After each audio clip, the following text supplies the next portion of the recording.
Saya akan sharing pagi hari ini mengenai masih dalam tema, entah kenapa saya masih sangat engage atau tertarik, bukan tertarik, terpimpin untuk bicara mengenai perubahan pikiran.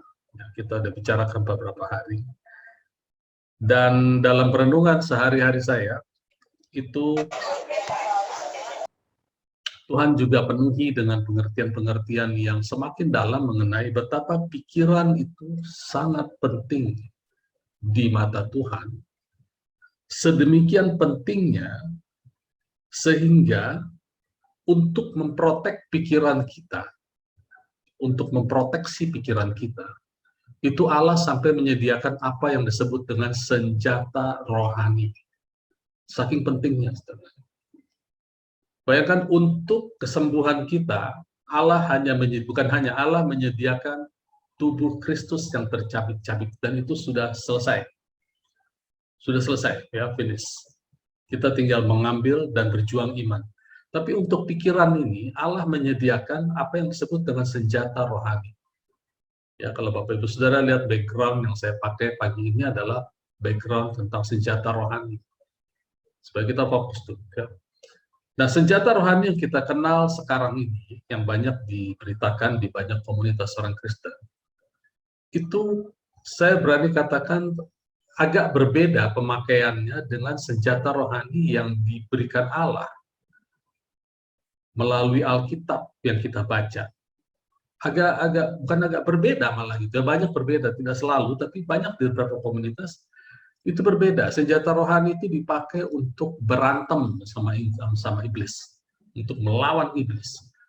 Padahal kalau kita teliti, nah ini akan saya sharingkan pagi hari ini, senjata rohani itu tidak dipakai untuk melawan iblis, tapi meruntuhkan benteng-benteng, dengan kata lain melawan pikiran sendiri. Atau senjata rohani ini diberikan Tuhan untuk memprotek pikiran kita.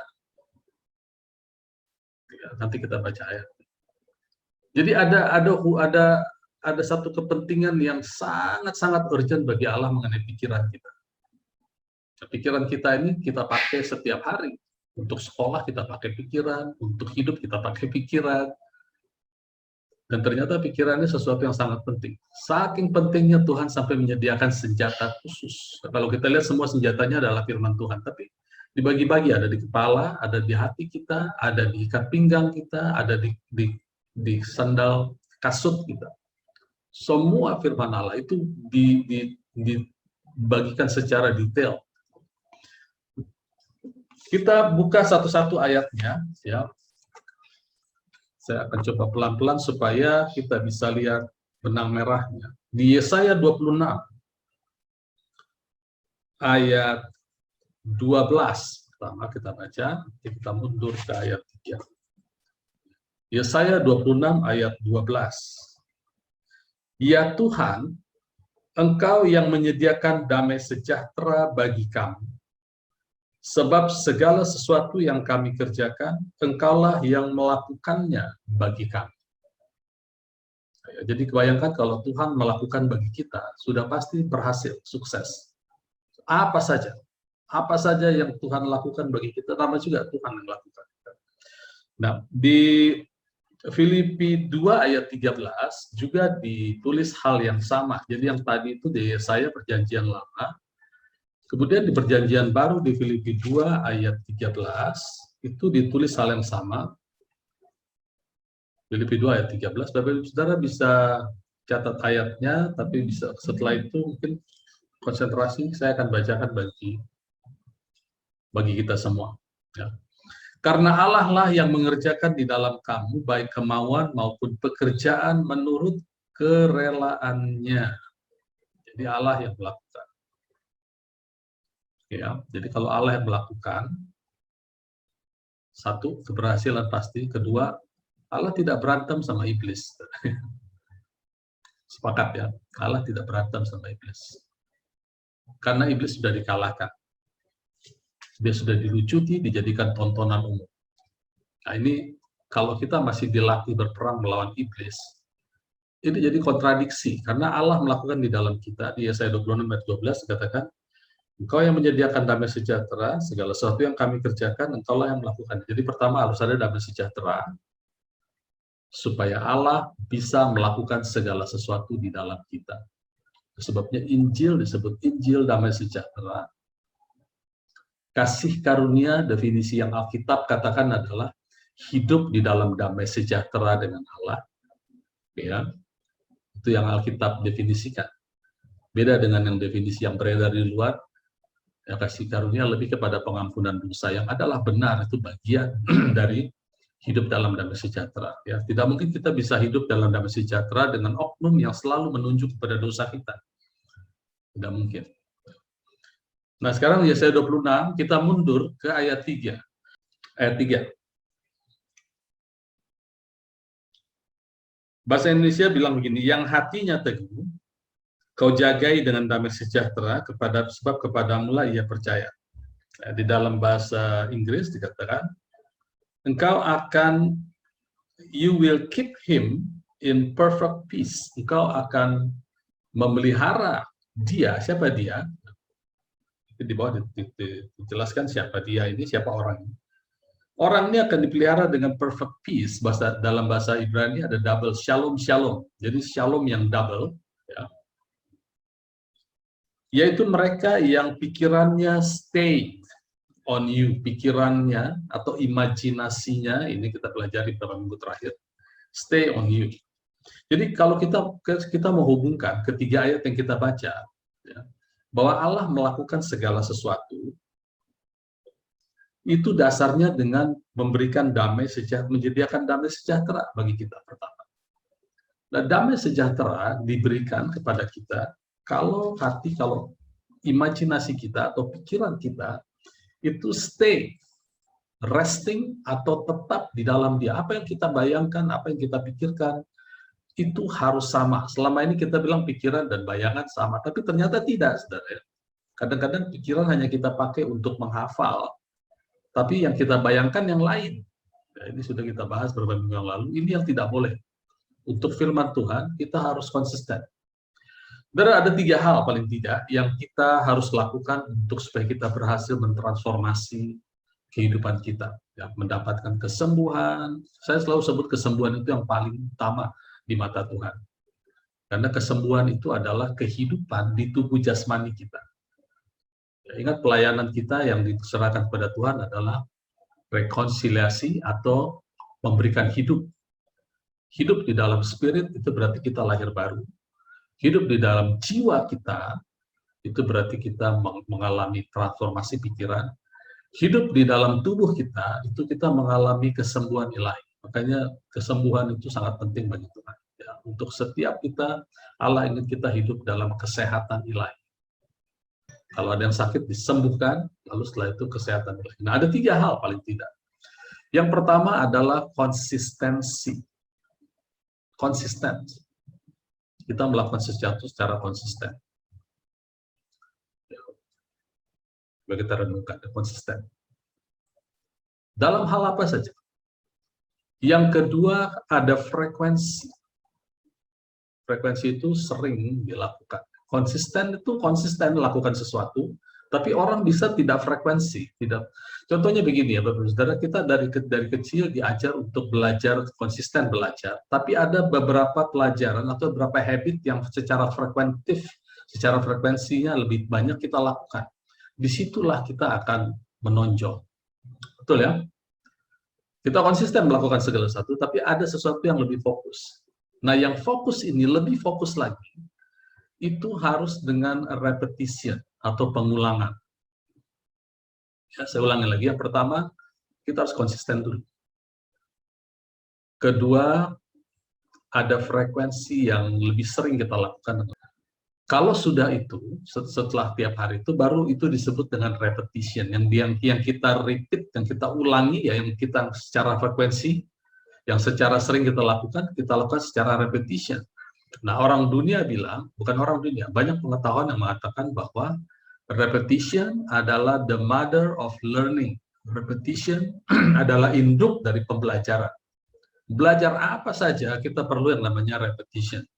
Tapi ternyata setelah saya gali lagi, ya, ternyata Banyak orang mengulang-ulang sesuatu, tapi dia tidak konsisten. Kadang diulang, kadang tidak. Tergantung keadaan. Lalu dia bisa konsisten, tapi tidak frekuensif, tidak sering gitu ya. Jadi kelihatannya memang berat ini, saudara. Kelihatan kok Pak JP bawa-bawa 3 step lagi, bukan dulu kita belajar nggak ada step-step. Saudara, saya bawakan ini bukan untuk mempersulit, tapi untuk menyatakan bahwa ketiga hal ini sering kita lakukan. Kita lakukan sejak kecil. Tapi fokusnya ke siapa itu yang menjadi pertanyaan. Kita secara konsisten seringkali, misalnya untuk hal negatif ya, secara konsisten kita seringkali memberikan perhatian pada hal-hal yang negatif.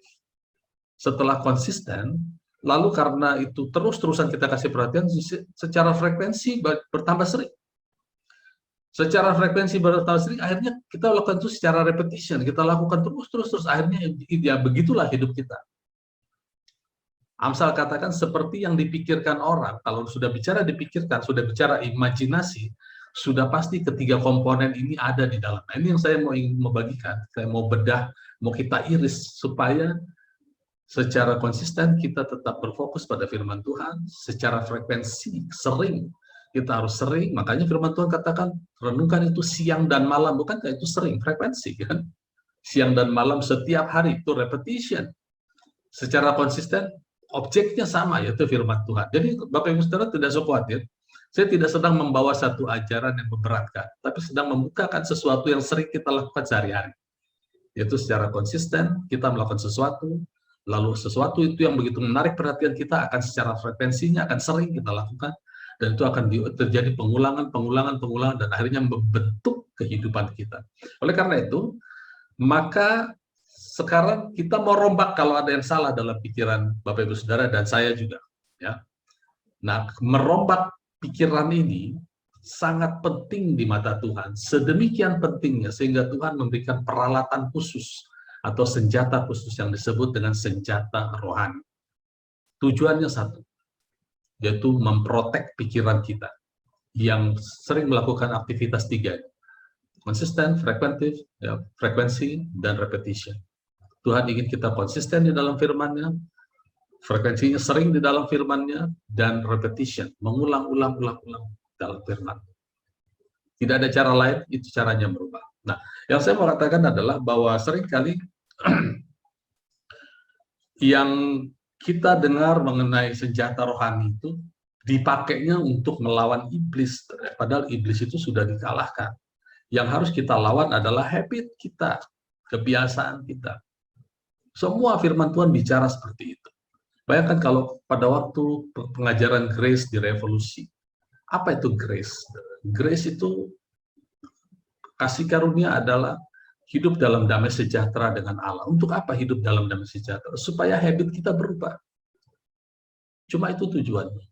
Karena dengan siapa kita bergaul, maka kita akan seperti orang itu. Jadi kalau kita bergaul dengan Allah, yang disebut hidup dalam kasih karunia, di mana Allah tidak lagi memperhitungkan dosa-dosa kita, tidak memperhitungkan pelanggaran kita.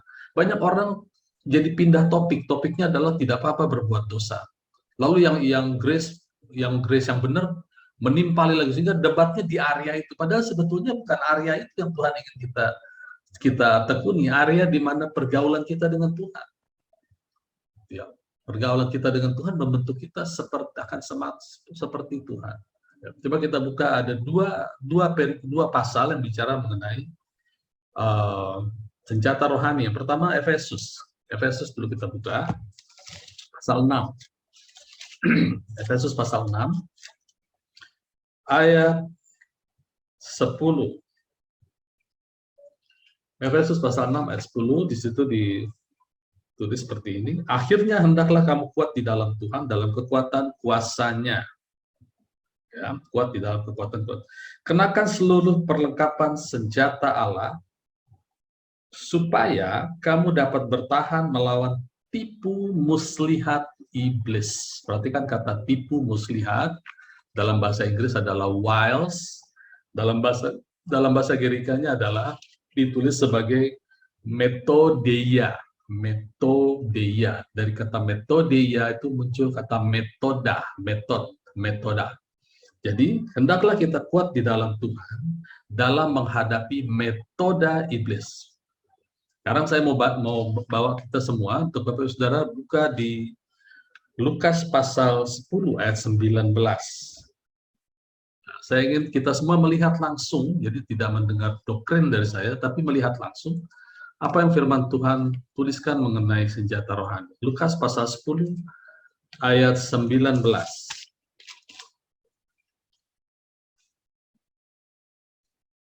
Sesungguhnya aku telah memberikan kuasa kepada kamu. Kata kuasa di situ adalah otoritas. Untuk menginjak ular dan kalajengking, dan kuasa untuk menahan kekuatan musuh. Di situ ada kekuatan musuh atau kekuatan iblis, sama itu ya. Tapi kata kekuatan di situ adalah power atau dunamis ya. Dunamis itu adalah seperti dinamit, power. Iblis punya power ini sebelum Tuhan Yesus disalib. Tuhan Yesus memberikan otoritas, yaitu perkataannya kepada murid-muridnya untuk melawan dunamis atau kuasa atau power dari iblis. Tapi setelah dia naik ke kayu salib, kita dikasih kuasa untuk melawan metode iblis. Karena iblis tidak punya lagi power, segala kuasa dan otoritas sudah ada di tangan Tuhan Yesus, dan kita satu dengan Kristus. Sekarang kita harus belajar bagaimana menggunakan kuasa dan otoritas Kristus untuk melawan tipu muslihat, bukan melawan kuasa iblis lagi. Ya, sampai di sini saya berharap kita semua dapat pengertian yang sama. Ada perubahan ya Bapak Ibu ya.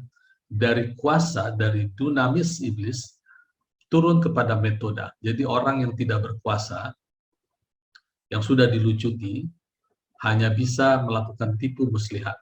Dan Allah tidak ingin kita terkena tipu muslihat.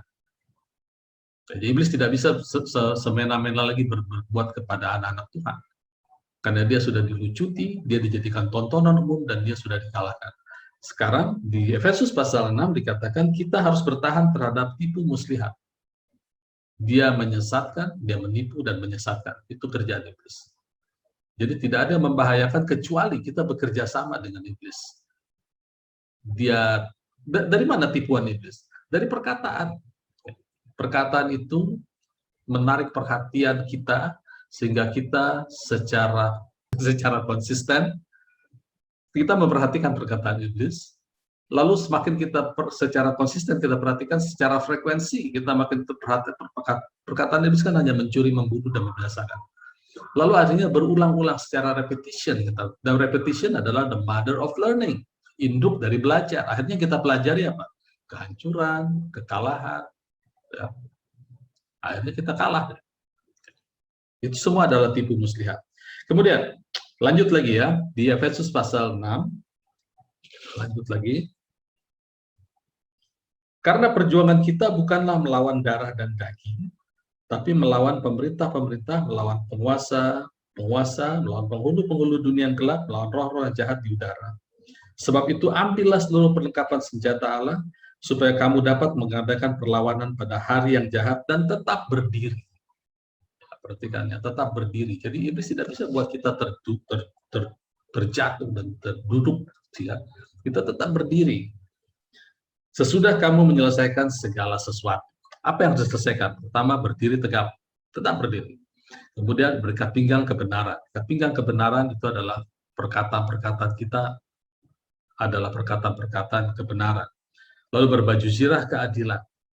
Kakimu berkasutkan kerelaan untuk memberitakan Injil damai sejahtera. Dalam segala keadaan pergunakan perisai iman, sebab dengan perisai itu kamu dapat memadamkan semua panah api si jahat. Perisai iman, kemudian ayat 17, dan terimalah ketopong keselamatan dan pedang roh. Ketopong keselamatan dijelaskan oleh 1 Tesalonika 5 ayat 8 dan 9. 1 Tesalonika 5 ayat 8 dan 9. Ayat 8 saya baca ya, 9 tidak usah.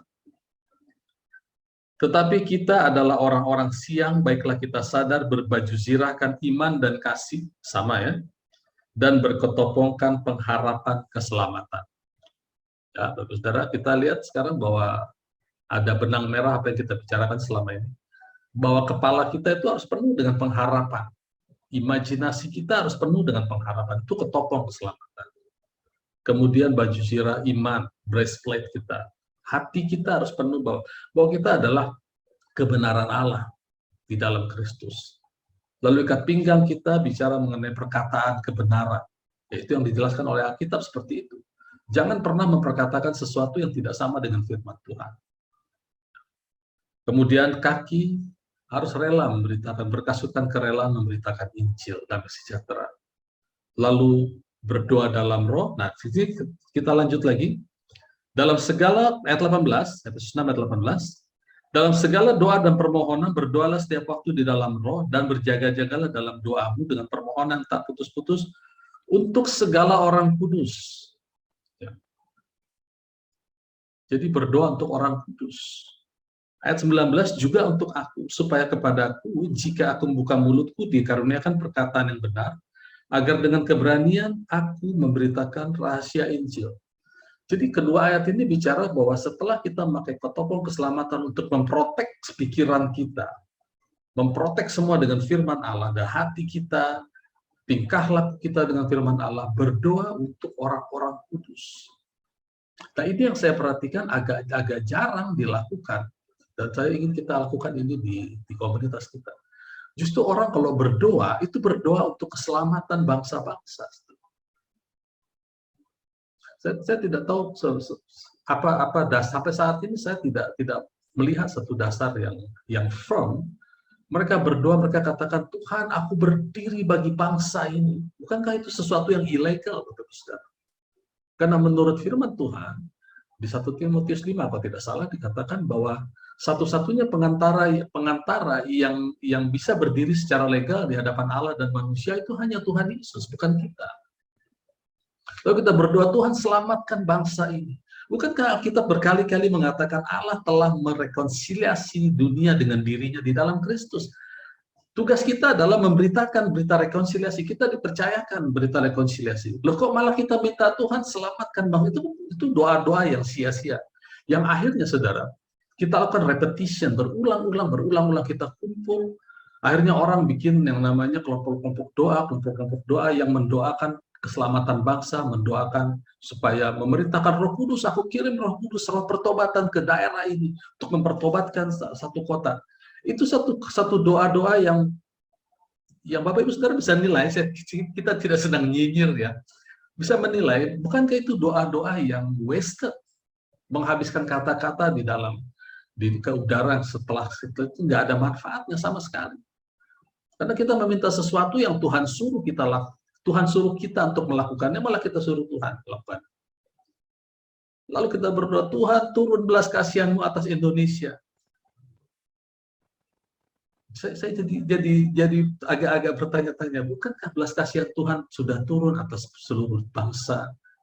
Bukan hanya belas kasihannya, dia sudah korbankan nyawanya, dia sudah biarkan tubuhnya dianiaya sampai hancur semuanya.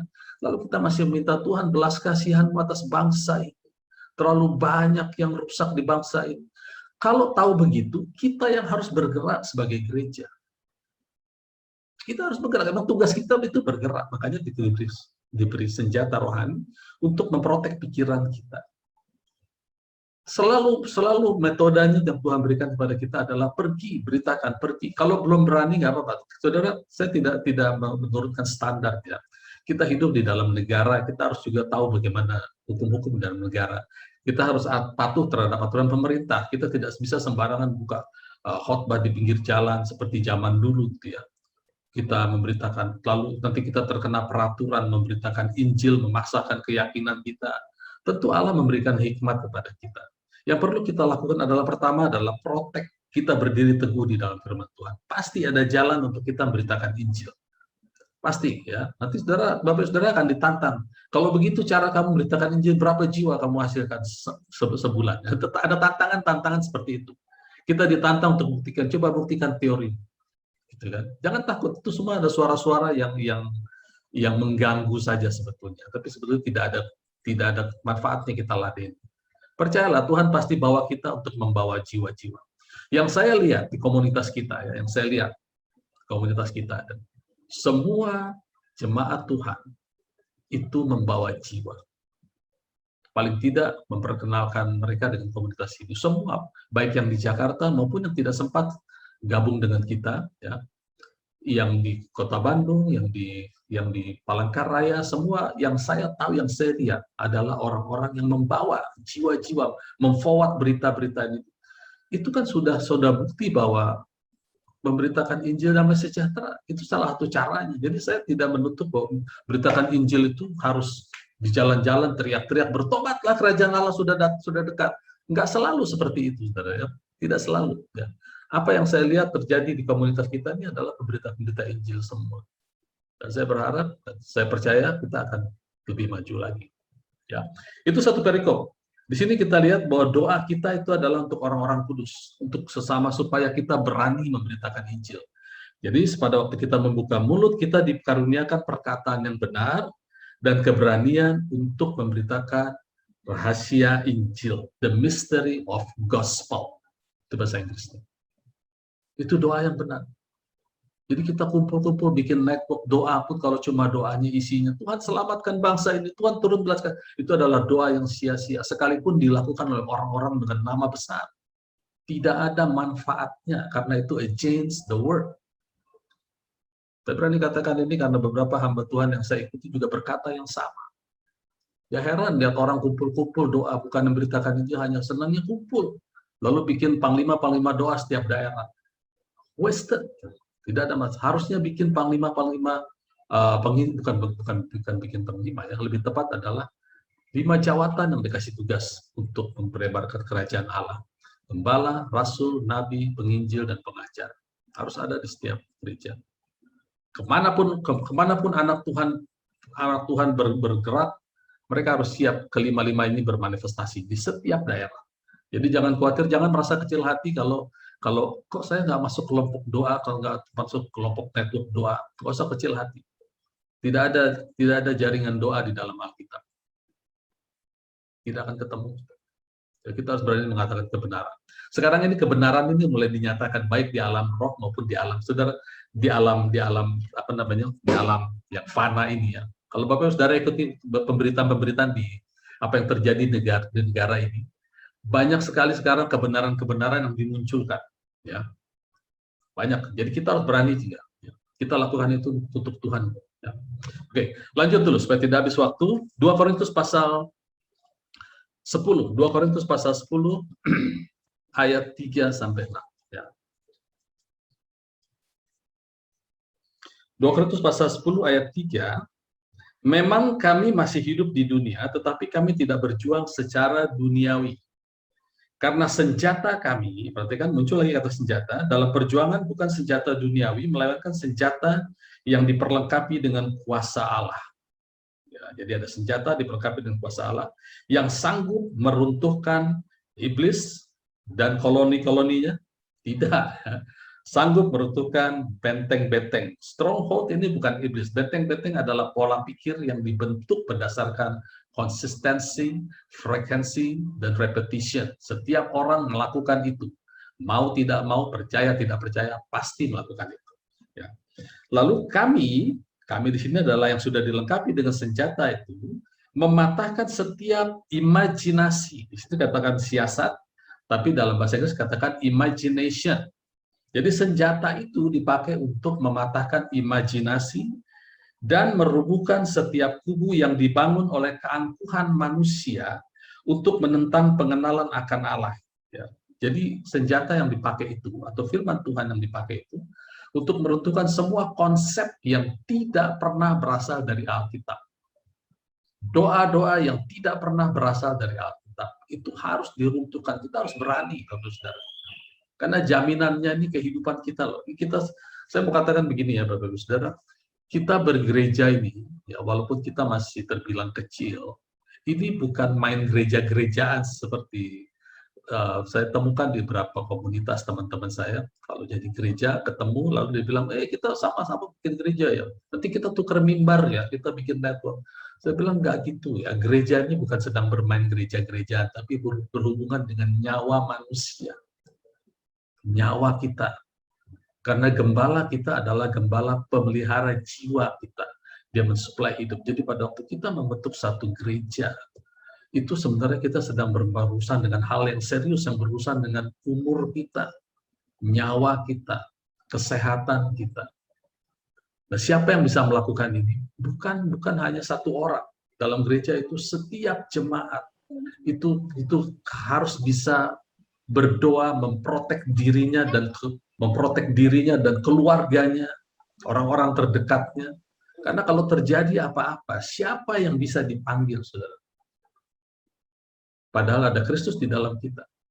Kita harus berani memakai semua senjata, selengkap senjata Allah, dan harus berani mengeluarkan Injil damai sejahtera. Nah, saya mau cerita, saya mau ungkapkan ini. Ada satu hal yang saya dapat kemarin mengenai Injil damai sejahtera.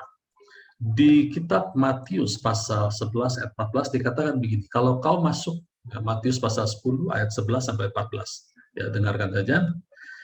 Kalau kamu masuk ke rumah orang, ini waktu Tuhan Yesus memerintahkan murid-muridnya memberitakan Injil. Kalau kamu masuk ke rumah orang, ya, di kitab Matius dikatakan ucapkan salam. Ucapkan salam kan bisa shalom, bisa juga dengan hai apa kabar, halo, gitu kan. Lalu dikatakan di situ, kalau seisi rumah itu mengucapkan shalom, menerima shalom, maka shalom itu akan tinggal, damai sejahtera akan tinggal dalam rumah itu. Tapi kalau mereka tidak menerima, artinya kita datang memberitakan Injil atau mengucapkan salam, mereka tidak menerima, maka damai sejahtera itu akan kembali kepada, gitu ya. Nah, kisah ini diceritakan lagi di kitab Lukas pasal 10 ayat 5 dan 6. Ya, kitab Lukas pasal 10 ayat 5 dan 6. Kalau kamu masuk ke rumah orang, ucapkan shalom. Nah, kali ini dikatakan ucapkan shalom, kata-kata shalom disebut situ. Kalau di situ ada the son of peace. Nah, kalimatnya beda di sini. Tadi bilang kalau si rumah menyambut, di kitab Lukas dikatakan kalau ada anak damai sejahtera atau ada damai sejahtera situ menerima salammu, maka salamnya akan tinggal, tapi kalau tidak dia akan kembali. Nah, pertanyaannya, bagaimana kita tahu damai sejahtera itu kembali kepada kita atau tidak? Bagaimana kita tahu? Saya bertanya ini cukup lama kepada Tuhan. Dan puji Tuhan, Tuhan kita Allah yang hidup, dia jawab. Gini ya, damai sejahtera yang ditinggalkan kepada kita itu tidak sama dengan damai sejahtera yang diberikan dunia. Damai sejahtera yang diberikan kepada kita adalah damai sejahtera yang dari Allah. Itu bisa kita dapat kalau kita menjaga pikiran kita, imajinasi kita, menurut Yesaya pasal 26. Dan damai sejahtera itulah yang membuat Allah melakukan segala sesuatu. Jadi pada waktu kita mengucapkan salam atau kita memberitakan Injil, kita harus sadar bahwa Allah yang melakukan itu di dalam kita. Kalau tidak diterima, lalu kita menjadi kecil hati, maka itu artinya damai sejahtera itu tidak kembali kepada kita. Dengan kata lain, kita miss damai sejahtera. Aplikasinya gimana Pak? Gini, aplikasinya begini ya. Kalau ada di antara keluarga kita yang sakit, ya kita tidak usah ke keluarga kita yang sakit, atau anak kita, atau suami, istri. Lalu kita mendoakan, tentunya dengan berita Injil, kita doakan damai sejahtera dalam nama Yesus sembuh. Lalu tidak terjadi apa-apa, setelah tidak terjadi apa-apa, damai sejahtera kita hilang, maka damai sejahtera itu yang kita ucapkan tidak kembali kepada kita. Kita kehilangan damai sejahtera. Kalau kita kehilangan damai sejahtera, maka menurut Yesaya 26 tadi, ayat 12, maka Allah, tanda kutip, terhambat melakukan sesuatu di dalam kita. Allah ingin melakukan banyak hal di dalam kita. Kalau tidak terjadi sesuatu, dia akan lakukan terus. Dia akan bicara kepada kita apa yang harus kita lakukan sampai terjadi sesuatu. Karena janji firman Tuhan Allah adalah ya dan amin. Nah, itu sebabnya saya katakan sangat fatal kalau kita tidak membiasakan diri untuk menjadikan habit, memberitakan Injil, mendoakan orang sakit, memberkati keluarga sendiri, lalu menjaga pikiran. Itu harus menjadi sesuatu yang konsisten kita lakukan, frekuensinya harus sering, dan repetition harus selalu harus kita lakukan. Supaya damai sejahtera itu terjaga senantiasa. Jadi Bapak Saudara bisa menangkap poin yang saya maksudkan. Pada waktu kita menulis sesuatu, misalnya menulis atau menyampaikan firman kepada keluarga-keluarga terdekat, lalu mereka bilang, udahlah, bohong itu. Lalu tiba-tiba damai sejahtera kita hilang. Nah, itu berarti kita sudah kehilangan damai sejahtera. Harusnya damai sejahtera itu balik. Kan yang kita beritakan adalah Injil damai sejahtera. Kalau mereka tidak terima, damai sejahtera kita tidak boleh hilang. Karena sejak awal harusnya ada di dalam kita. Jadi kita tidak terpengaruh orang mau terima, orang mau tidak. Kita harus jadikan itu habit, sesuatu yang secara konsisten kita lakukan, sesuatu yang secara terus-menerus sering, dan secara repetition, ulang-ulang. Harus terbiasa. Hamba-hamba Tuhan seperti Andrew Wommack, terus beberapa orang, mendoakan orang itu rata-rata setelah mendoakan 100 orang lebih baru terjadi kesembuhan. Tapi damai sejahtera mereka tidak pernah hilang. Kita lanjut lagi. Ayat berapa tadi? Ayat 5 kita berhenti ya. Kami mematahkan setiap siasat orang, mematahkan setiap argumen, merubuhkan kubu yang dibangun atau pikiran yang dibangun yang mengatasi pengenalan Allah. Kami menawan segala pikiran dan menaklukkannya kepada Kristus, kepada ketaatan Kristus. Semua pikiran yang dihembuskan oleh manusia, kita tidak bisa lawan, tapi kita bisa menawan itu, kita bentengi itu.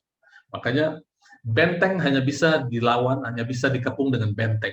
Benteng lawan benteng. Jadi kalau ada benteng-benteng, supaya dia hancur, kita kepung dengan benteng lagi.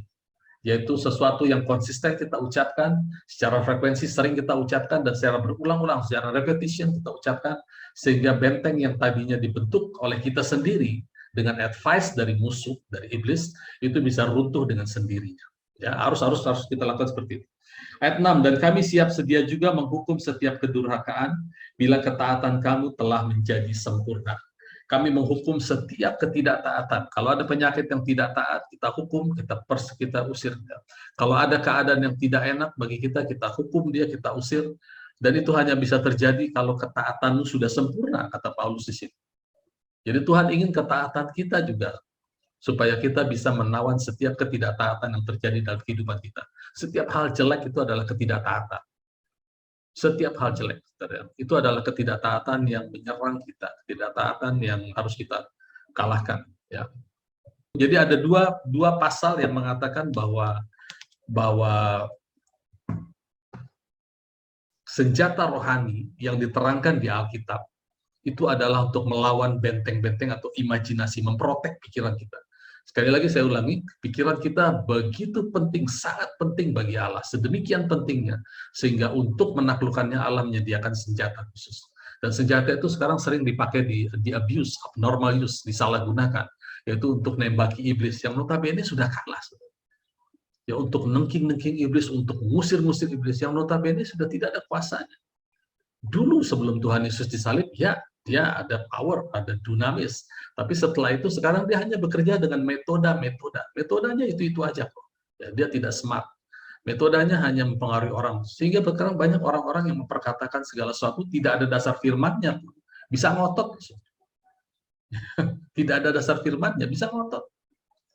Memancing kita masuk ke dalam perdebatan. Saudara, tinggalkan seperti itu. Ya. Hidup ini penting. Hidup ini singkat, saudara. Kita cuma dikasih batas waktu 120 tahun. Itu singkat. Jadi kita manfaatkan, itu pun kalau nyampe 120. Kalau tidak, lebih singkat lagi. Jadi kita manfaatkan, kita pakai untuk menjaga pikiran kita, supaya damai sejahtera Allah senantiasa menjaga kita, dan Allah bisa melakukan di dalam kita segala sesuatu. Karena janji firman-Nya di Yesaya 26 dikatakan Allah yang melakukan segala sesuatu. Oke ya, hanya itu yang bisa saya sampaikan pagi hari ini. Saya ingin semua kita menjaga, karena ini penting, sangat penting. Semua senjata rohani itu masing-masing kita harus bisa pakai. Harus bisa pakai. Firman Tuhan semua, ya. Yang dipakai itu firman Tuhan. Sehingga kita di gereja hanya diperlengkapi dengan senjata-senjata rohani. Tapi masing-masing kita harus belajar memakai. Jadi kalau ditanya apa yang gereja bisa lakukan untuk jemaatnya, hanya kasih nama Yesus. Apa yang 5 jawatan bisa kasih buat jemaatnya? Supaya kita satu dengan iman. Nggak ada yang lain, Pak. Ada yang lain. Ya. Kita bisa kasih bantuan, kita banyak baca di Alkitab, ada bantuan-bantuan berupa materi, tapi itu bukan yang utama. Itu semua terbatas. Tapi yang tidak terbatas adalah power di dalam nama Yesus.